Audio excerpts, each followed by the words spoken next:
হীরা জহরত আর সোনাদানা নিয়ে শত বছর ধরে কবরে শুয়ে থাকা অনিন্দ্য সুন্দরী নারী রূপজান বিবি এই প্রজন্মের মানুষের কাছে ভালোবাসার নিদর্শন। শহরের আঞ্জুমান ই কবরস্থানের প্রথম গেট ধরে কয়েক কদম যাওয়ার পর সবচেয়ে পূর্বে প্রাচীর ঘেঁষে শুয়ে আছেন রূপজান বিবি।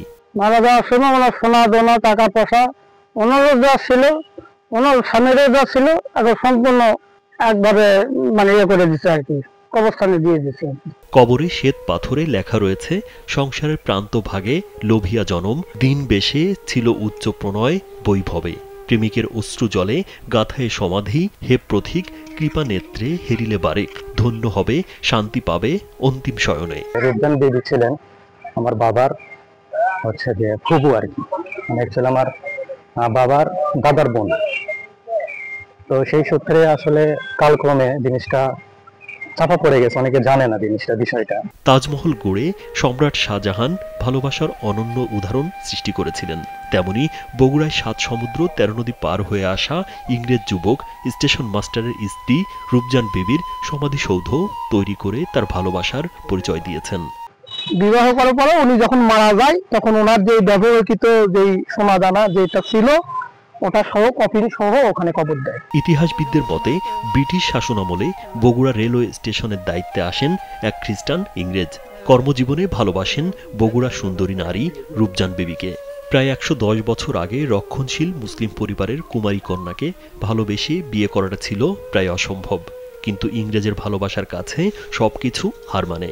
অনেক দেন দেওয়ার ও সমাজপতিদের সম্মতিতে অবশেষে ইংরেজ খ্রিস্টান পুরুষের সঙ্গে বাঙালি ললনার বিয়ে হয়। বিয়ের অনুষ্ঠানে সেই সময় বগুড়ার নবাব, জমিদার ও অনেক গণ্যমান্যরা অংশ নেয় বলে জানা যায়। স্টেশন মাস্টার ছিল বা স্টেশনের গার্ড ছিল রেল গুমটির, ওনার মেয়ে। তো ওই সময় ইংরেজ অফিসার ছিলেন, ওনার পছন্দ হওয়ার পরে এনাকে বিয়ে করে এবং এক সময় মারা যায়। যাওয়ার পরে এনাকে এখানে কবরস্থ করে। ভালোই চলছিল তাদের দাম্পত্য জীবন। কালো মেঘ ঢেকে যায় ১৯১৫ সালের ১০ মার্চ। বগুড়ায় সেই সময় ভালো হাসপাতাল না থাকায় সন্তান সম্ভবা রূপজান বিবিকে বগুড়া থেকে নেওয়া হয় কলকাতায়। ১৯১৫ সালের ১০ মার্চ কলকাতায় মৃত্যু হয় রূপজান বিবির। বিয়ে শাদী হলো, বিয়ে শাদী হয় এক বছর ২-৩ মাস হচ্ছে, তখনই বাচ্চা হওয়ার আগেই নিয়ে আর কি মারা গেল।